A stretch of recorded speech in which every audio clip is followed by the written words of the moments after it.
ਵਾਹਿਗੁਰੂ ਜੀ ਕਾ ਖਾਲਸਾ ਵਾਹਿਗੁਰੂ ਜੀ ਕੀ ਫਤਿਹ। ਮੈਂ ਅਮਰਵੀਰ ਸਿੰਘ ਪ੍ਰੋਗਰਾਮ ਸੱਚੋ ਸੱਚ ਵਿੱਚ ਆਪ ਸਭ ਦਰਸ਼ਕਾਂ ਦਾ ਸਵਾਗਤ ਕਰਦਾ ਹਾਂ। ਅੱਜ 20 ਮਾਰਚ 2014 3 ਫੱਗਣ ਨਾਨਕਸ਼ਾਹੀ ਸੰਮਤ 545 ਦਾ ਦਿਨ ਹੈ।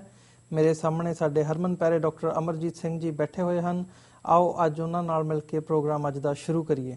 ਡਾਕਟਰ ਸਾਹਿਬ ਖਾਲਸਾ ਵਾਹਿਗੁਰੂ ਜੀ ਕੀ ਫਤਿਹ। ਹਾਂਜੀ, ਵਾਹਿਗੁਰੂ ਜੀ ਕਾ ਖਾਲਸਾ ਵਾਹਿਗੁਰੂ ਜੀ ਕੀ ਫਤਿਹ। ਆਪ ਜੀ ਦਾ welcome doctor Sahib. Thank you ਜੀ। ਪਹਿਲਾਂ ਤਾਂ ਤੁਸੀਂ ਕੈਲੰਡਰ ਘੁਮਾ ਦਿੱਤਾ ਹੈ। ਅੱਜ 20 ਮਾਰਚ ਨਹੀਂ 3 ਮਾਰਚ ਹੈ ਤੇ ਫੱਗਣ ਜਿਹੜਾ ਉਹ 3 ਨਹੀਂ 20 ਹੈ। 20 ਚਲੋ ਸੌਰੀ, ਸ਼ੁਰੂਆਤੀ ਦੌਰ ਇਦਾਂ ਹੀ ਹੌਲੀ ਹੌਲੀ ਹੁੰਦੇ।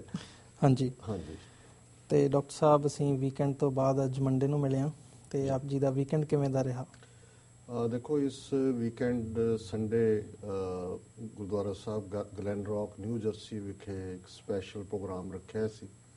ਅਰਦਾਸ ਦਿਵਸ ਵੀ ਪੰਥਕ ਚੜ੍ਹਦੀ ਕਲਾ ਲਈ, ਔਰ ਕਿਉਂਕਿ ਖਾਸ ਤੌਰ 'ਤੇ 2 ਮਾਰਚ ਦਾ ਹੀ ਉਹ ਦਿਨ ਹੈ ਜਿਹੜਾ ਕਿ ਸਾਡੇ ਇਤਿਹਾਸ 'ਚ ਉਸ ਮਹਾਨ ਦਰਵੇਸ਼ ਸਿਆਸਤਦਾਨ ਨੂੰ ਜਨਮ ਦਿੰਦਾ ਹੈ।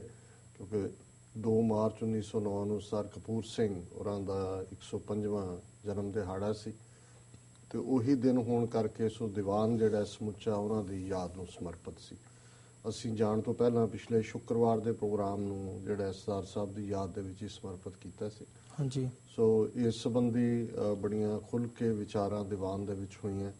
ਸ਼੍ਰੋਮਣੀ ਅਕਾਲੀ ਦਲ ਅੰਮ੍ਰਿਤਸਰ ਦੇ ਨੁਮਾਇੰਦੇ ਵੀ, Sikh youth of America, American Gurdwara Prabandhak committee, ਹਾਂਜੀ, Sikh chamber of commerce, so ਸਾਰੀਆਂ ਹੀ ਜਥੇਬੰਦੀਆਂ ਦੇ ਇਸ ਟਰਾਈ ਸਟੇਟ ਏਰੀਆ ਦੇ ਨੁਮਾਇੰਦੇ ਉਸ ਦੀਵਾਨ ਦੇ ਵਿੱਚ ਮੌਜੂਦ ਸਨ।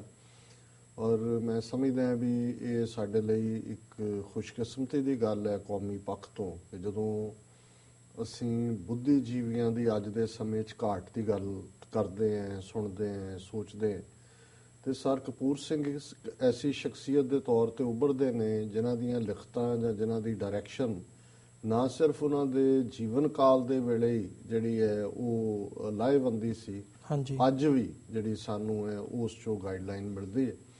ਔਰ ਉਹਨਾਂ ਦੀ ਯਾਦ 'ਚ ਜਦੋਂ ਅਸੀਂ ਦੇਖਦੇ ਹਾਂ ਕਿ ਐਤਵਾਰ ਨੂੰ ਹੀ ਅੰਮ੍ਰਿਤਸਰ ਦੇ ਵਿੱਚ ਵੀ ਦਲ ਖਾਲਸਾ ਵੱਲੋਂ ਬਹੁਤ ਵੱਡੇ ਸਮਾਗਮ ਦਾ ਸੈਮੀਨਾਰ ਇਕੱਠ ਆਯੋਜਨ ਕੀਤਾ ਗਿਆ ਜੀ ਜੀ। ਔਰ ਜਿਵੇਂ ਉਹਨਾਂ ਦੀ ਪ੍ਰੇਰਨਾ ਨਾਲ ਦਲ ਖਾਲਸਾ, ਜਿਸ ਦੇ ਮੁਖੀ ਭਾਈ ਗਜਿੰਦਰ ਸਿੰਘ, ਫਾਊਂਡਰ ਰਾਦਰ, ਉਸ ਦੇ ਸੰਸਥਾਪਕ, ਉਹਨਾਂ ਦੀਆਂ ਕਵਿਤਾਵਾਂ ਦਾ ਸੰਗ੍ਰਹਿ ਜਿਹੜਾ ਕਿ ਆਜ਼ਾਦੀ ਦੀ ਸਪਿਰਿਟ ਨਾਲ ਭਰਿਆ ਹੋਇਆ ਹੈ।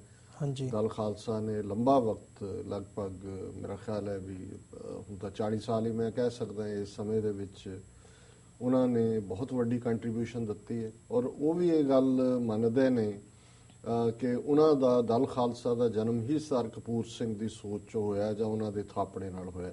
ਹਾਂਜੀ। ਇਸ ਲਈ ਇਸ ਸੈਮੀਨਾਰ ਨੂੰ, ਇਸ ਕਿਤਾਬ ਦੀ ਘੁੰਡ ਚੁਕਾਈ ਦੇ ਸਮਾਗਮ ਨੂੰ ਉਹਨਾਂ ਨੇ ਸਰ ਕਪੂਰ ਸਿੰਘ ਦੀ ਯਾਦ ਨੂੰ ਹੀ ਸਮਰਪਿਤ ਕੀਤਾ। ਔਰ ਇਸ ਦੇ ਵਿੱਚ ਸਾਡੇ ਅਜੋਕੇ ਸਮੇਂ 'ਚ ਸਿੱਖ ਸਕਾਲਰ ਜਿਹੜੇ sir Kapur Singh school of thought ਨਾਲ ਸੰਬੰਧਿਤ ਨੇ, ਭਾਵੇਂ ਉਹਨਾਂ ਦੀਆਂ ਸਾਰੀਆਂ ਜਿਹੜੀਆਂ ਨੇ ਕਾਰਵਾਈਆਂ ਉਹਨਾਂ ਦੇ ਨਾਲ ਤਾਂ ਅਸੀਂ ਸਹਿਮਤ ਨਹੀਂ ਹੁੰਦੇ, ਲੇਕਿਨ ਇਸ ਬਾਰੇ ਕੋਈ ਸ਼ੱਕ ਨਹੀਂ ਕਿ ਸਰ ਕਪੂਰ ਸਿੰਘ ਆਪਣੀ ਜੀਵਨ ਕਾਲ ਵੇਲੇ ਵੀ ਇਹਨਾਂ ਨੂੰ ਥਾਪੜਾ ਦਿੰਦੇ ਰਹੇ। ਹਾਂਜੀ। ਔਰ ਇਹਨਾਂ ਦੇ ਉੱਤੇ ਇਹਨਾਂ ਦਾ ਚੰਗਾ ਅਸਰ ਹੈ। ਸਰ ਗੁਰਤੇਜ ਸਿੰਘ ਸਾਬਕਾ IAS ਚੰਡੀਗੜ੍ਹ, ਉਹਨਾਂ ਨੇ ਸ਼ਮੂਲੀਅਤ ਕੀਤੀ। ਔਰ ਅੱਜ TV 84 ਨਿਊਜ਼ ਦਾ ਜਿਹੜਾ ਸਾਰਾ ਅੱਧਾ ਘੰਟਾ ਹੈ ਉਹ ਸਰ ਗੁਰਤੇਜ ਸਿੰਘ ਹੋਰਾਂ ਨਾਲ ਸਰ ਕਪੂਰ ਸਿੰਘ ਜੀ ਦੇ ਜੀਵਨ ਦੇ ਉੱਤੇ ਹੀ ਗੱਲਬਾਤ ਦੇ ਨਾਲ ਸੰਬੰਧਿਤ ਜਿਹੜਾ ਹੈ ਉਹ ਹੋਏਗਾ। ਸੋ ਅਸੀਂ ਦਰਸ਼ਕਾਂ ਨੂੰ ਇਹ ਗੁਜ਼ਾਰਿਸ਼ ਕਰਾਂਗੇ ਕਿ ਉਹ ਇਸ ਪ੍ਰੋਗਰਾਮ ਨੂੰ ਵੀ ਜ਼ਰੂਰ ਦੇਖਣ। TV 84 ਨਿਊਜ਼ ਜਿਹੜਾ ਕਿ ਆਲਮੋਸਟ ਅੱਧੇ ਘੰਟੇ ਬਾਅਦ ਸਾਡੇ 9 ਵਜੇ ਖਤਮ ਹੁੰਦਾ ਹੈ, 9:30 ਤੱਕ ਮੋਟੀਵੇਸ਼ਨਲ ਸੌਂਗਸ ਚੱਲਦੇ ਨੇ ਤੇ ਫਿਰ ਉਹਨਾਂ ਦੇ ਨਾਲ ਗੱਲਬਾਤ ਹੋਏਗੀ। ਸੋ ਇਹ ਸਾਡੀ ਹਫਤੇ ਦੀ ਵੀਕਐਂਡ ਦੀ ਕਾਰਗੁਜ਼ਾਰੀ ਹੈ। ਹਾਂਜੀ ਡਾਕਟਰ ਸਾਹਿਬ ਅੱਜ ਦਾ ਕੋਈ ਅਹਿਮ ਵਿਚਾਰ ਜੋ ਤੁਸੀਂ ਸਾਡੇ ਦਰਸ਼ਕਾਂ ਨਾਲ ਸਾਂਝਾ ਕਰੋ। ਦੇਖੋ, ਅੱਜ ਜਿਹੜੀ ਗੱਲਬਾਤ ਇਹ ਮੁੱਦੇ ਦੇ ਨਾਂ ਥੱਲੇ ਮੈਂ ਕਰਨੀ ਚਾਹੁੰਦਾ ਉਹਦਾ ਸਬੰਧ ਸਿਰਫ ਸਿੱਖ ਕੌਮ ਨਾਲ ਨਹੀਂ ਹੈ। ਹਾਂਜੀ। ਉਸ ਦਾ ਸਬੰਧ ਸਮੁੱਚੇ ਪਲੈਨਟ ਦੇ ਉੱਤੇ ਵਸਦੇ 7 ਬਿਲੀਅਨ ਲੋਕਾਂ ਦੇ ਨਾਲ ਹੈ। ਇਸ ਦਾ ਰੀਜ਼ਨ ਇਹ ਹੈ ਵੀ ਅਕਸਰ ਜਦੋਂ ਦੂਸਰਾ ਸੰਸਾਰ ਯੁੱਧ ਖਤਮ ਹੋਇਆ 1945 ਦੇ ਵਿੱਚ, 1939 ਤੋਂ ਸ਼ੁਰੂ ਹੋਇਆ ਤੇ ਇਹ ਹਮੇਸ਼ਾ ਹੀ ਡਿਬੇਟ ਡਿਸਕਸ਼ਨ ਰਹੀ 50ਵਿਆਂ 'ਚ ਵੀ 60ਵਿਆਂ 'ਚ ਵੀ ਕਿ ਤੀਸਰਾ ਸੰਸਾਰ ਯੁੱਧ ਕਦੋਂ ਹੋਏਗਾ, when will be the third world ਵਾਰ।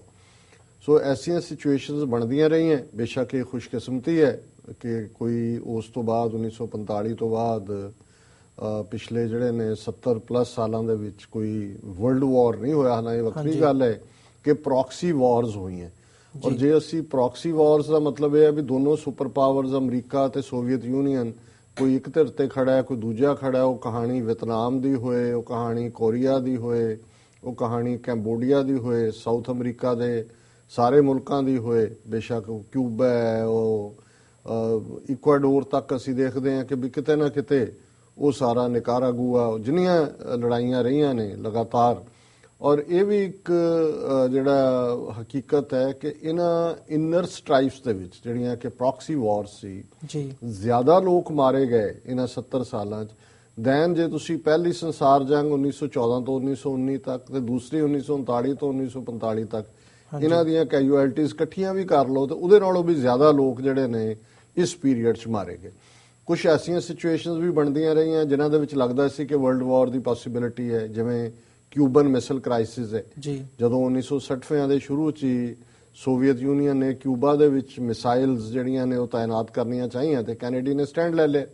ਔਰ ਉਹ ਦਿਨ ਸੀ ਕਿ ਵੀ ਅੱਜ ਵੀ ਨਿਊਕਲੀਅਰ ਬਟਨ ਤੇ ਪੁਸ਼ ਕੀਤਾ ਹੈ ਕਿ ਕੱਲ ਵੀ ਕੀਤਾ ਹੈ, ਪਰ ਉਦੋਂ ਸੋਵੀਅਤਸ ਨੂੰ ਜਿਹੜਾ ਉਹ ਪਿੱਛੇ ਹਟਣਾ ਪਿਆ ਔਰ ਉਹਦੇ ਨਾਲ ਉਹ ਸਿਚੁਏਸ਼ਨ ਜਿਹੜੀ ਹੈ ਉਹ ਸੇਵ ਹੋਈ। ਇਸੇ ਤਰ੍ਹਾਂ 1990 ਦੇ ਵਿੱਚ ਵੀ ਇਹ ਲੱਗਦਾ ਸੀ ਕਿ ਵੀ ਜੇ ਇਰਾਕ ਇਸ਼ੂ ਆਇਆ, ਦੂਸਰੇ ਇਸ਼ੂ ਆਏ, ਕਿਉਂਕਿ ਅਫਗਾਨਿਸਤਾਨ ਵੇਲੇ ਤਾਂ ਸਾਰੇ ਇਕੱਠੇ ਸੀ, ਪਰ ਉਦੋਂ ਤੱਕ ਸੋਵੀਅਤ ਯੂਨੀਅਨ ਕਿਉਂਕਿ 1991 ਤੱਕ ਟੁੱਟ ਗਿਆ ਸੀ 15 ਹਿੱਸਿਆਂ 'ਚ, ਰੂਸ ਕਮਜ਼ੋਰ ਸੀ। ਸੋ ਰੂਸ ਨੇ ਫਿਰ ਜਿੱਥੇ ਅਮਰੀਕਾ ਨੇ ਜੋ ਚਾਹਿਆ ਹੋਇਆ ਰੂਸ ਨੇ ਉਹਨੂੰ ਫੋਲੋ ਹੀ ਕੀਤਾ। ਹੁਣ ਸਿਚੁਏਸ਼ਨ ਪਿਛਲੇ ਸਮੇਂ 'ਚ ਇਹ ਬਣੀ ਹੈ ਕਿ ਅਮਰੀਕਾ ਦੋ ਵੱਡੀਆਂ ਜੰਗਾਂ ਦੇ ਵਿੱਚ ਉਲਝ ਗਿਆ, ਇਰਾਕ ਦੇ ਵਿੱਚ ਜਿਹੜੀ ਅਨਨੀਡਡ ਵਾਰ ਸੀ ਤੇ ਅਫਗਾਨਿਸਤਾਨ 'ਚ hundreds of billions of dollars or trillions of dollars ਜਿਹੜੇ ਨੇ ਉਹ ਜੰਗਾਂ ਤੇ ਚਲੇ ਗਏ। ਇਕਨੋਮੀ ਵੀਕ ਹੋਈ, ਆਇਲ ਪ੍ਰਾਈਸਿਸ ਅੱਪ ਗਏ। ਹੁਣ ਕਿਉਂਕਿ ਰਸ਼ੀਆ ਸਾਊਦੀ ਅਰੇਬੀਆ ਤੋਂ ਬਾਅਦ ਦੂਸਰਾ ਸਭ ਤੋਂ ਜ਼ਿਆਦਾ ਤੇਲ ਪ੍ਰੋਡਿਊਸ ਕਰਨ ਵਾਲਾ ਮੁਲਕ ਹੈ। ਹੁਣ ਜਿਹਨਾਂ ਨੂੰ ਪੈਟਰੋ ਡਾਲਰਸ ਕਹਿੰਦੇ ਨੇ, ਆਇਲ ਤੋਂ ਡਾਲਰ, ਹੁਣ ਰਸ਼ੀਆ ਦੇ ਕੋਲ ਉਹਨਾਂ ਦੀ ਇਕਨੋਮੀ ਸਟੇਬਲ ਹੈ, ਪੈਸੇ ਵੀ ਉਹਨਾਂ ਕੋਲ ਵਾਹ ਆਏ ਨੇ। ਔਰ ਪੁਤਿਨ ਜਿਹੜਾ ਕਿ ਹੁਣ ਪ੍ਰੈਜ਼ੀਡੈਂਟ ਹੈ ਰਸ਼ੀਆ ਦਾ, ਕਿਸੇ ਵੇਲੇ KGB ਰਸ਼ੀਅਨ ਖੁਫੀਆ ਏਜੰਸੀ ਦਾ ਮੁਖੀ ਹੁੰਦਾ ਸੀ, ਉਹਦੀ ਤੁਸੀਂ ਸ਼ਕਲ ਵੀ ਦੇਖੋ ਤੇ ਫੌਕਸ ਲਾਈਕ ਹੈ, ਜਿਵੇਂ ਲੂੰਬੜੀ ਹੁੰਦੀ ਹੈ। ਸੋ ਉਹਦਾ ਇਹ ਡ੍ਰੀਮ ਹੈ ਕਿ ਜਿਹੜਾ ਸੋਵੀਅਤ ਯੂਨੀਅਨ ਸੀ ਉਸ ਲੈਵਲ ਤੇ ਮੁਲਕ ਨੂੰ ਲੈ ਕੇ ਜਾਣਾ, ਕਿਉਂਕਿ ਜਿਹੜੇ 15 ਦੇਸ਼ ਟੁੱਟੇ ਨੇ ਉਹਨਾਂ ਨੂੰ ਚਾਰੋਂ ਪਾਸਿਓਂ ਘੇਰ ਕੇ ਵਾਪਸ ਸੋਵੀਅਤ ਯੂਨੀਅਨ ਵਰਗੇ ਕਿਸੇ ਲੂਜ਼ ਮੈਪ ਦੇ ਵਿੱਚ ਉਹ ਲਿਆਉਣਾ ਚਾਹੁੰਦੇ। ਔਰ ਇਹੀ ਕਿਉਂਕਿ ਇਸ ਤੋਂ ਪਹਿਲਾਂ ਅਮਰੀਕਨਾਂ ਨੇ ਜਾਰਜੀਆ ਦੇ ਵਿੱਚ ਬੇਸ਼ੱਕ ਸਪੋਰਟ ਤਾਂ ਕੀਤੀ ਅਦਪਚੱਦੀ ਜਿਹੀ ਰਜੀਮ ਨੂੰ, ਰਸ਼ੀਅਨਸ ਨੇ ਆ ਕੇ ਉਹਨਾਂ ਨੂੰ ਕੁੱਟਿਆ ਚੰਗੀ ਤਰ੍ਹਾਂ, ਨਤੀਜੇ ਦੇ ਤੌਰ ਤੇ ਜਾਰਜੀਅਨ ਟਿਕ ਕੇ ਬਹਿ ਗਏ। ਹੁਣ ਜਿਹੜੀ ਯੂਕਰੇਨ ਦੀ ਗੱਲ ਹੈ, ਔਰ ਕਿਉਂਕਿ ਅੱਜ ਕੱਲ ਸਵੇਰੇ ਸ਼ਾਮ ਇਹੀ ਚੱਲ ਰਿਹਾ ਮੀਡੀਆ 'ਚ ਕਿ ਯੂਕਰੇਨ ਦੇ ਵਿੱਚ ਵੀ, ਯੂਕਰੇਨ ਬੜਾ ਅਹਿਮ ਹੈ ਔਰ ਯੂਕਰੇਨ ਦਾ ਵੀ ਇੱਕ ਰੀਜਨ ਜਿਹਨੂੰ ਕ੍ਰੀਮੀਆ ਕਹਿੰਦੇ ਨੇ ਇਹ ਹੋਰ ਵੀ ਅਹਿਮ ਹੈ। ਇਹ ਬਲੈਕ ਸੀ ਦੇ ਜਿਹੜਾ ਨਾਰਥਰਨ ਕੋਸਟ ਵਾਲੇ, ਔਰ ਇਹਦੇ 'ਚ ਲਗਭਗ ਜਿਹੜਾ ਆਬਾਦੀ ਦਾ ਤਵਾਜ਼ੁਨ ਹੈ 58% ਉੱਥੇ ਮੂਲ ਐਥਨਿਕ ਰਸ਼ੀਅਨ ਰਹਿੰਦੇ ਨੇ, 24% ਉੱਥੇ ਯੂਕਰੇਨੀਅਨ ਮੂਲ ਦੇ ਲੋਕ ਨੇ ਔਰ 12% ਤਤਾਰ, ਕਿਉਂਕਿ ਇਹ ਖਿੱਤਾ ਜਿਹੜਾ ਕ੍ਰੀਮੀਆ ਦਾ ਇਹ ਆਟੋਮਨ ਐਮਪਾਇਰ ਦੇ ਥੱਲੇ ਵੀ ਰਿਹਾ, ਜਿਹੜਾ ਜਿਹਨੂੰ ਅੱਜ ਟਰਕੀ ਕਹਿੰਦੇ ਨੇ। ਤਾਂ ਆਟੋਮਨ ਐਮਪਾਇਰ ਜ਼ਾਹਰ ਹੈ ਕਿ ਮੁਸਲਮਾਨ ਸਨ, ਸੋ ਉੱਥੇ ਕਾਫੀ ਮੁਸਲਿਮ ਪੋਪੂਲੇਸ਼ਨ ਵੀ ਰਹੀ, ਤਤਾਰ ਓਰੀਜਨ ਦੇ ਔਰ ਸਕੀਥੀਅਨ ਵੀ ਨੇ। ਇਹ ਵੱਖਰੀ ਗੱਲ ਹੈ ਕਿ ਇੱਕ ਸਟੇਜ ਤੇ ਸੋਵੀਅਤ ਯੂਨੀਅਨ ਵਾਲਿਆਂ ਨੇ ਉੱਥੇ ਐਥਨਿਕ ਕਲੀਨਜ਼ਿੰਗ ਕੀਤੀ, ਮੁਸਲਮਾਨ ਜਿਹੜੇ ਨੇ ਉਹ ਕਾਫੀ ਸੈਂਟਰਲ ਏਸ਼ੀਆ 'ਚ ਚਲੇ ਗਏ ਤੇ ਇਹਨਾਂ ਨੇ ਫਿਰ ਹੌਲੀ ਉੱਥੇ ਰਸ਼ੀਅਨਸ ਦੀ ਪੋਪੂਲੇਸ਼ਨ ਵਧਾਈ ਔਰ 58% ਪੋਪੂਲੇਸ਼ਨ ਦਾ ਇਹੀ ਕਾਰਨ ਹੈ।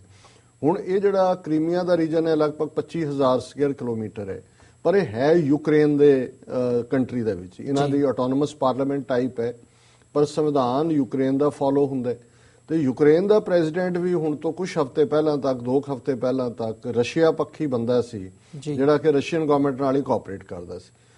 ਹੁਣ ਅਮਰੀਕਨ ਜਿਹੜੇ ਨੇ ਕਿਉਂਕਿ ਆਪਣਾ ਦਾਇਰਾ ਵਧਾ ਰਹੇ ਨੇ, ਉਹ ਚਾਹੁੰਦੇ ਨੇ ਜਿਵੇਂ ਈਸਟਰਨ ਯੂਰਪ ਜਿਹੜੇ ਕਿ ਪੋਲੈਂਡ ਔਰ ਦੂਸਰੇ ਮੁਲਕ ਜਿਹੜੇ ਹੰਗਰੀ, ਇਹ ਸਾਰੇ ਕਦੇ ਪੂਰਬੀ ਜਰਮਨੀ, ਇਹ ਸਾਰੇ ਰਸ਼ੀਅਨ ਬਲਾਕ 'ਚ ਸੀ ਤੇ ਹੁਣ ਇਹ ਸਾਰੇ ਆਲਮੋਸਟ ਅਮਰੀਕਨ ਬਲਾਕ 'ਚ ਨੇ, ਕਿਉਂਕਿ ਇਕਨੋਮੀ ਸੋਵੀਅਤ ਯੂਨੀਅਨ ਟੁੱਟਿਆ, ਉਹਨਾਂ ਦੀ ਇਕਨੋਮੀ ਸਟੈਂਡ ਨਹੀਂ ਸੀ ਕਰਦੀ। ਹੁਣ ਯੂਰਪ ਦੇ ਵਿੱਚ ਇੱਕ ਦੌੜ ਲੱਗੀ ਹੋਈ ਹੈ ਕਿ ਕਿਵੇਂ ਕਿਹਦਾ ਇਨਫਲੂਐਂਸ ਵਧਾਇਆ ਜਾਏ। ਸੋ ਜਿਹੜਾ ਯੂਕਰੇਨ ਦੇ ਵਿੱਚ ਵਿਰੋਧ ਪ੍ਰੋਟੈਸਟ ਹੋਏ, ਜ਼ਾਹਰ ਹੈ ਉਹਨੂੰ ਪੱਛਮੀ ਵਰਲਡ ਜਿਹੜਾ ਕਿ ਪ੍ਰੋ ਅਮਰੀਕਾ ਔਰ ਅਮਰੀਕਾ ਦੀ ਹਮਾਇਤ ਸੀ, ਔਰ ਰਸ਼ੀਅਨ ਪ੍ਰੈਜ਼ੀਡੈਂਟ ਨੂੰ ਉਹਨੇ ਬੇਸ਼ੱਕ ਫੌਜ ਦਾ ਇਸਤੇਮਾਲ ਕੀਤਾ, ਲੋਕਾਂ ਨੂੰ ਮਾਰਿਆ ਵੀ, 100 150 200 ਮਰਿਆ ਵੀ, ਤੇ ਫਿਰ ਉਹਨੂੰ ਭੱਜ ਕੇ ਉੱਥੋਂ ਜਾਣਾ ਪਿਆ ਔਰ ਉਹਨੇ ਜਾ ਕੇ ਰਸ਼ੀਆ ਦੇ ਵਿੱਚ ਸ਼ਰਨ ਲੈ ਲਈ। ਹੁਣ ਮੇਨਲੈਂਡ ਯੂਕਰੇਨ ਦੇ ਉੱਤੇ ਤਾਂ ਯੂਕਰੇਨੀਅਨ ਆਰਮੀ ਜਾਂ ਦੂਸਰਾ ਕੰਟਰੋਲ ਹੈ, ਪਰ ਕ੍ਰੀਮੀਆ ਦੀ ਸਿਚੁਏਸ਼ਨ ਪੈਨਿਨਸੂਲਾ ਇਸ ਤਰ੍ਹਾਂ ਦੀ ਹੈ ਕਿ ਰਸ਼ੀਅਨਸ ਨੇ, ਔਰ ਉੱਥੇ 58% ਰਸ਼ੀਅਨ ਵੀ ਨੇ, ਲੋਕ ਜ਼ਿਆਦਾ ਰਸ਼ੀਆ ਦੇ ਨਾਲ ਰਲੇ ਹੋਏ ਨੇ, ਸੋ ਉਹਨਾਂ ਨੇ ਆਪਣੀ ਆਰਮੀ ਦੇ ਰਾਹੀਂ ਉੱਥੇ ਆਪਣੀ ਪ੍ਰੈਜ਼ੈਂਸ ਬਣਾਈ ਹੋਈ ਹੈ। ਔਰ ਜਿਹੜੀਆਂ ਲੇਟੈਸਟ ਖਬਰਾਂ ਨੇ ਉਹਨਾਂ ਦੇ ਵਿੱਚ ਜਿਹੜਾ ਉਹਨਾਂ ਦਾ ਬਲੈਕ ਸੀ ਬੇੜਾ ਹੈ ਰਸ਼ੀਅਨਸ ਦਾ, ਉਹਨਾਂ ਦਾ ਕਮਾਂਡਰ ਹੈ ਮਿਸਟਰ ਅਲੈਗਜ਼ੈਂਡਰ ਵਟੀਕੋ ਜੀ, ਉਹਨੇ ਜਿਹੜਾ ਇਹ ਧਮਕੀ ਦਿੱਤੀ ਹੈ ਕਿ ਮੰਗਲਵਾਰ ਸਵੇਰ ਤੱਕ ਯੂਕਰੇਨ ਜਿਹੜਾ ਆਪਣਾ ਹਥਿਆਰ ਸੁੱਟ ਦੇ, ਨਹੀਂ ਤਾਂ ਉਹ ਇਹਨੂੰ ਕ੍ਰੀਮੀਆ ਨੂੰ ਆਕੂਪਾਈ ਕਰ ਲੈਣਗੇ। ਔਰ ਆਲਰੇਡੀ ਜਿਹੜਾ ਪ੍ਰਾਈਮ ਮਿਨਿਸਟਰ ਹੈ ਰੂਸ ਦਾ, ਉਹਨੇ ਇਹ ਕਿਹਾ ਜੀ ਕਿ ਅਸੀਂ ਕ੍ਰੀਮੀਆ ਦੇ ਕਰਚ ਸ਼ਹਿਰ ਤੋਂ ਰੂਸ ਤੱਕ ਜਿਹੜਾ ਕਿ 4.5 ਕਿਲੋਮੀਟਰ ਦਾ ਡਿਸਟੈਂਸ ਹੈ, ਅਸੀਂ ਇੱਕ ਬ੍ਰਿਜ ਬਣਾ ਰਹੇ ਹਾਂ, ਅਸੀਂ ਇੱਕ ਪੁਲ ਬਣਾ ਰਹੇ ਹਾਂ। ਹੁਣ ਇਹ ਜਿਹੜੀ ਸਿਚੁਏਸ਼ਨ ਹੈ ਇਹਦੇ 'ਚ, ਔਰ ਅਸੀਂ ਸਹਿਮਤ ਹਾਂ ਕਿ ਯੂਕੇ ਦੇ, ਯੂਨਾਈਟਿਡ ਕਿੰਗਡਮ ਦੇ ਵਿਦੇਸ਼ ਮੰਤਰੀ ਨੇ ਕਿਹਾ ਕਿ ਇਹ ਜਿਹੜੀ ਸਿਚੁਏਸ਼ਨ ਹੈ ਇਹ 21ਵੀਂ ਸਦੀ ਦੀ ਸਭ ਤੋਂ ਗੰਭੀਰ ਸਿਚੁਏਸ਼ਨ ਹੈ, ਕਿਉਂਕਿ ਇਹਦੇ 'ਚ ਜਿਹੜੇ ਤਾਂ ਬਹੁਤ ਪੈਸੀਮਿਸਟ ਨਿਰਾਸ਼ਾਵਾਦੀ ਨੇ ਉਹ ਤਾਂ ਆਲਰੇਡੀ ਵਰਲਡ ਵਾਰ ਪ੍ਰੈਡਿਕਟ ਕਰ ਰਹੇ ਨੇ, ਹਾਲਾਂਕਿ ਮੈਂ ਡਿਫਰੈਂਟਲੀ ਸੋਚਦਾ। ਮੈਂ ਸਮਝਦਾ ਵੀ ਇਹ ਕ੍ਰਾਈਸਿਸ ਹੈ, ਇਹਨੇ ਜਿਹੜਾ ਅਮਰੀਕਾ ਦਾ ਇੱਕੋ ਇੱਕ ਸੁਪਰ ਪਾਵਰ ਸਟੇਟਸ ਸੀ ਉਹਨੂੰ ਚੈਲੰਜ ਕਰ ਦਿੱਤਾ। ਹੁਣ ਗੱਲਾਂ ਤਾਂ ਮਾਰ ਰਹੇ ਨੇ, ਓਬਾਮਾ ਨੇ ਵੀ ਸਟੇਟਮੈਂਟ ਦਿੱਤੀ ਹੈ, ਵਾਰਨਿੰਗ ਦਿੱਤੀ ਹੈ, ਪਰ ਮੈਨੂੰ ਇਹ ਲੱਗਦਾ ਹੈ ਵੀ ਜਿਹੜੀਆਂ ਗੱਲਾਂ ਹੋ ਰਹੀਆਂ ਨੇ ਜੀ G8 ਜਿਹੜੀ ਇੰਡਸਟਰੀਅਲ ਦੇਸ਼ਾਂ ਦਾ, ਉਹਦੇ 'ਚੋਂ ਅਸੀਂ ਕੱਢ ਦਿਆਂਗੇ ਰੂਸ ਨੂੰ, ਅਸੀਂ ਇਕਨੋਮਿਕਲ ਸੈਂਕਸ਼ਨਸ ਲਾ ਦੇਾਂਗੇ, ਅਸੀਂ ਅਲੱਗ ਥਲੱਗ ਕਰ ਦੇਾਂਗੇ, ਉਹਦੀ ਇਕਨੋਮੀ ਕਮਜ਼ੋਰ ਹੋਏਗੀ, ਪਰ ਇਹਨਾਂ ਗੱਲਾਂ ਨਾਲ ਕੋਈ ਫਰਕ ਨਹੀਂ ਪੈਂਦਾ। ਸੈਂਕਸ਼ਨਸ ਈਰਾਨ ਤੇ ਲਾ ਕੇ ਦੇਖ ਲਈਆਂ, ਈਰਾਨ ਦਾ ਨੂੰ ਕੀ ਫਰਕ ਪਾ ਲਿਆ। ਰੂਸ ਆਲਰੇਡੀ ਵੱਡੀ ਪਾਵਰ ਬਣ ਗਿਆ ਔਰ ਇਹਨਾਂ ਨੇ ਖਾਮਖਾਹ ਦੀਆਂ ਜੰਗਾਂ ਅਫਗਾਨਿਸਤਾਨ ਔਰ ਇਰਾਕ ਦੇ ਵਿੱਚ ਕਰਕੇ ਅਮਰੀਕਾ ਦੀ ਇਕਨੋਮੀ ਥੱਲੇ ਲਿਆਂਦੀ, ਆਇਲ ਪ੍ਰਾਈਸਿਸ ਅੱਪ ਗਏ ਔਰ ਜਿਹੜੀ ਪੈਟਰੋ ਡਾਲਰ ਹੈ ਉਹ ਰਸ਼ੀਅਨਸ ਦੇ ਕੋਲ ਹੈ। ਸੋ ਅਸੀਂ ਇਹ ਸਮਝਦੇ ਹਾਂ ਵੀ ਕੁਝ ਨਹੀਂ ਕਰਨਾ, ਇਹਨਾਂ ਨੇ ਕਿਸੇ ਨੇ ਨਹੀਂ ਕਿਹਾ ਹੈ ਕਿ ਵੀ ਅਸੀਂ ਫੌਜੀ ਇੰਟਰਵੈਂਸ਼ਨ ਕਰਾਂਗੇ। ਸੋ ਵਰਲਡ ਵਾਰ ਦਾ ਤਾਂ ਹੋਏ ਜੇ ਹੁਣ ਪਹਿਲਾਂ ਹੀ ਤੁਸੀਂ ਕਹਿ ਰਹੇ ਹੋ ਜੀ ਅਸੀਂ ਇਕਨੋਮਿਕਲ ਸੈਂਕਸ਼ਨਸ ਤੇ ਦੂਜੇ ਤੀਜੇ ਕਰਾਂਗੇ, ਸੋ ਜ਼ਾਹਰ ਹੈ ਵੀ ਰਸ਼ੀਅਨਸ ਜਿਹੜੇ ਨੇ ਆਪਣੀ ਟਰਮਸ ਦੇ ਉੱਤੇ ਉੱਥੇ ਕ੍ਰੀਮੀਆ ਦੇ ਵਿੱਚ ਆਲਰੇਡੀ ਜਿਹੜੇ 58% ਉਹਨਾਂ ਦੇ ਓਰੀਜਨ ਦੇ ਲੋਕ ਨੇ, ਮਿਲਟਰੀ ਪ੍ਰੈਜ਼ੈਂਸ ਹੈ ਉਹਨਾਂ ਦੀ, ਸਮੁੰਦਰ ਬਲੈਕ ਸੀ ਹੈ, ਉੱਥੇ ਰਸ਼ੀਅਨ ਬੇੜਾ ਨੰਬਰ C ਬੈਠਾ ਹੈ, ਉਹ ਅੱਗੇ ਨਹੀਂ ਜਾਣਗੇ। ਕ੍ਰੀਮੀਆ ਉਹਨਾਂ ਦੇ ਲਈ ਬੜਾ ਕ੍ਰੂਸ਼ਲ ਹੈ ਹਰ ਪੱਖ ਤੋਂ ਹੀ, ਕਿਉਂਕਿ ਇਸ ਦੀਆਂ ਹੋਰ ਵੀ ਇੰਪੋਰਟੈਂਸ ਇਸ ਦੀ ਹੈ, ਜਿੱਦਾਂ ਹੁਣ ਸਮੇਂ ਸੀਮਾ ਕਰਕੇ ਮੈਂ ਗੱਲ ਨਹੀਂ ਕਰਾਂਗਾ। ਸੋ ਅਸੀਂ ਸਮਝਦੇ ਹਾਂ ਵੀ ਇਹ ਬੜੀ ਗੰਭੀਰ ਸਿਚੁਏਸ਼ਨ ਹੈ ਔਰ ਇਸ ਦੇ ਲਈ ਅਗੇਨ ਅਮਰੀਕਨ ਲੀਡਰਸ਼ਿਪ ਜਿਹੜੀ ਹੈ ਉਹ ਉਸ ਚੈਲੰਜ ਨੂੰ ਪ੍ਰੋਪਰਲੀ ਸਮਝ ਨਹੀਂ ਪਾਈ ਹੈ। ਵੀ ਤੁਸੀਂ ਪਹਿਲਾਂ ਵੀ ਜਾਰਜੀਆ ਦੇ ਵਿੱਚ ਮਰਵਾਏ ਨੇ ਲੋਕ ਜਿਹੜੇ ਵਿਚਾਰੇ ਸੱਚਮੁੱਚ ਡੈਮੋਕ੍ਰੇਸੀ ਕਰਦੇ ਆ, ਕੁੱਟ ਖਾਂਦੇ ਨੇ, ਔਰ ਕਿਉਂਕਿ ਰਸ਼ੀਆ ਵੀ ਦੇਖ ਰਿਹਾ ਸੀ ਕਿ ਕਿੱਥੇ ਅਮਰੀਕਾ ਨਾਲ ਟੱਕਰ ਲੈਣੀ ਹੈ। ਸੀਰੀਆ ਵੀ ਇੱਕ ਇਸ਼ੂ ਆਇਆ, ਹੁਣ ਸੀਰੀਆ ਦੇ ਵਿੱਚ 1 ਲੱਖ ਤੋਂ ਜ਼ਿਆਦਾ ਬੰਦਾ ਮਰ ਗਿਆ, UN ਦੀ ਰਿਪੋਰਟ ਹੈ ਸਿਵਲ ਵਾਰ 'ਚ। ਹੁਣ ਰਸ਼ੀਆ ਤੇ ਚਾਈਨਾ ਇੱਕ ਪਾਸੇ ਨੇ, ਸਿਕਿਉਰਿਟੀ ਕਾਉਂਸਲ ਦੇ ਵਿੱਚ ਉਹ ਵੀਟੋ ਕਰ ਦਿੰਦੇ ਨੇ, ਪਰ ਸੀਰੀਆ ਦੀ ਸਿਚੁਏਸ਼ਨ 'ਚ ਰਸ਼ੀਆ ਨੂੰ ਲੱਗਦਾ ਸੀ ਵੀ ਜੇ ਅਮਰੀਕਾ ਦੇ ਨਾਲ ਸਿੱਧੀ ਟੱਕਰ ਹੁੰਦੀ ਹੈ ਤਾਂ ਉਹਨਾਂ ਦੀ ਹੋਮ ਗਰਾਊਂਡ ਨਹੀਂ ਹੈ ਉਹ ਅਦਰਵਾਈਜ਼ ਹੈ। ਸੋ ਉਹਦੇ 'ਚ ਰਸ਼ੀਅਨਸ ਨੇ ਜ਼ਿਆਦਾ ਕੌਸ਼ੀਅਸ ਅਪਰੋਚ ਰੱਖੀ, ਸਰੈਂਡਰ ਵੀ ਨਹੀਂ ਕੀਤਾ, ਸੀਰੀਆ ਦੇ ਅਸਾਦ ਦੇ ਮੁੰਡਿਆਂ ਨੂੰ ਵੀ ਸਪੋਰਟ ਕਰ ਰਹੇ ਨੇ, but at the same time confrontation ਨੂੰ ਟਾਲਦੇ ਗਏ। ਹੁਣ ਜੇ ਸਿਕਿਉਰਿਟੀ ਕਾਉਂਸਲ 'ਚ ਆਇਆ ਕਿ ਜੀ ਉੱਥੇ ਰੈੱਡ ਕਰਾਸ ਮਦਦ ਜਾਏ ਜਾਂ ਜਿਹੜੇ ਨੇ ਮੈਡੀਕਲ, ਰਸ਼ੀਆ ਨੇ ਵੀ ਕਿਹਾ ਜੀ ਜ਼ਰੂਰ ਜਾਣੀ ਚਾਹੀਦੀ ਹੈ, ਪਰ ਇਸ ਮਾਮਲੇ ਦੇ ਵਿੱਚ ਆਪਣੀ ਹੋਮ ਟਰਫ ਦੇ ਉੱਤੇ ਕ੍ਰੀਮੀਆ ਦੇ ਵਿੱਚ ਰਸ਼ੀਅਨ ਕੋਈ ਕੰਪਰੋਮਾਈਜ਼ ਨਹੀਂ ਕਰਨਗੇ ਔਰ ਅਮਰੀਕਾ ਉੱਥੇ ਫੌਜੀ ਇੰਟਰਵੈਂਸ਼ਨ ਨਹੀਂ ਕਰ ਸਕਦਾ। ਪਰ ਇਹਦਾ ਇੱਕ ਜਿਹੜਾ ਮਾੜਾ ਅਸਰ ਹੈ ਜਿਹੜਾ ਸਾਰੀ ਦੁਨੀਆ ਨੂੰ ਪ੍ਰਭਾਵਿਤ ਕਰੇਗਾ ਜੇ ਵਰਲਡ ਵਾਰ ਨਹੀਂ ਵੀ ਹੁੰਦੀ, ਉਹ ਇਕਨੋਮਿਕਲ ਕ੍ਰਾਈਸਿਸ ਹੈ, ਕਿਉਂਕਿ ਯੂਰਪ ਦੀ ਇਕਨੋਮੀ ਆਲਰੇਡੀ ਬੜੇ ਬੁਰੇ ਹਾਲਤ 'ਚ ਹੈ ਔਰ ਉਸ ਦਾ ਇੰਪੈਕਟ ਬਾਕੀ ਥਾਵਾਂ ਤੇ ਵੀ ਹੁੰਦਾ ਹੈ। ਔਰ ਮੈਨੂੰ ਇਹ ਲੱਗਦਾ ਵੀ ਇਸ ਸਭ ਦੇ ਨਾਲ ਆਇਲ ਪ੍ਰਾਈਸਿਸ ਹੋਰ ਸ਼ੂਟ ਅਪ ਹੋਣਗੇ, ਜਿਹਦਾ ਫਾਇਦਾ ਅਗੇਨ ਰਸ਼ੀਆ ਜਾਂ ਸਾਊਦੀਜ਼ ਜਾਂ ਦੂਜੀ ਆਇਲ ਪ੍ਰੋਡਿਊਸਿੰਗ ਕੰਟਰੀਜ਼ ਨੂੰ ਹੋਏਗਾ ਔਰ ਆਮ ਕੰਜ਼ਿਊਮਰ ਦੁਨੀਆ ਭਰ ਦੇ ਵਿੱਚ ਜਿੱਥੇ ਕਿ ਹਰ ਚੀਜ਼ ਆਇਲ ਪ੍ਰਾਈਸ ਦੇ ਨਾਲ ਜੁੜੀ ਹੈ ਇਹਨੂੰ ਸਫਰ ਕਰੇਗਾ ਇਹ ਸਾਰੇ ਚੋਂ। ਸੋ ਅਸੀਂ ਇਹੀ ਸਮਝਦੇ ਹਾਂ ਵੀ ਅਸੀਂ ਇਹੀ ਅਰਦਾਸ ਕਰਦੇ ਕਿ ਕੋਈ ਇਸ ਕਿਸਮ ਦੀ ਸਿਚੁਏਸ਼ਨ ਨਾ ਬਣੇ ਕਿ ਜਿਹਦੇ 'ਚ ਮਨੁੱਖਤਾ ਦੇ ਘਾਣ ਦਾ ਕੋਈ ਨਵਾਂ ਮੁਹਾਜ਼ ਖੁੱਲ ਜਾਏ, ਕਿਉਂਕਿ ਆਲਰੇਡੀ ਇਰਾਕ ਦੇ ਵਿੱਚ ਨੁਕਸਾਨ ਹੋਇਆ ਹੈ, ਅਫਗਾਨਿਸਤਾਨ 'ਚ 2014 ਤੱਕ ਜਿਹੜੀਆਂ ਫੌਜਾਂ ਕੱਢ ਲੈਣੀਆਂ ਨੇ ਅਮਰੀਕਾ ਜਾਂ ਨੈਟੋ ਨੇ, ਜੇ ਰਹਿਣਗੀਆਂ ਵੀ ਤਾਂ ਸਿੰਬੋਲਿਕ ਰਹਿਣਗੀਆਂ, ਪਰ ਅਸੀਂ ਸਮਝਦੇ ਹਾਂ ਵੀ ਇਹ ਯੂਕਰੇਨ ਦੇ ਵਿੱਚ ਜਿਹੜਾ ਕ੍ਰਾਈਸਿਸ ਹੈ ਕੁੱਲ ਮਿਲਾ ਕੇ ਇਹ ਠੀਕ ਨਹੀਂ ਹੈ, ਕਿਉਂਕਿ ਅਮਰੀਕਾ ਦੀ ਜਿਹੜੀ overall prestige as a super power ਇਹ ਹੁਣ ਜਿਹੜੀ ਹੈ ਥੱਲੇ ਨੂੰ ਜਾ ਰਹੀ ਹੈ। ਸੋ ਜੀ ਡਾਕਟਰ ਸਾਹਿਬ, ਵਿਊਅਰਸ ਹੁਣ ਸਮਾਂ ਹੋ ਗਿਆ ਹੈ ਬ੍ਰੇਕ ਦਾ। ਤੁਸੀਂ ਸਾਡੇ ਨਾਲ ਇਸੇ ਤਰ੍ਹਾਂ ਬਣੇ ਰਹੋ, ਅਸੀਂ ਮਿਲਦੇ ਹਾਂ ਇੱਕ ਬ੍ਰੇਕ ਤੋਂ ਬਾਅਦ।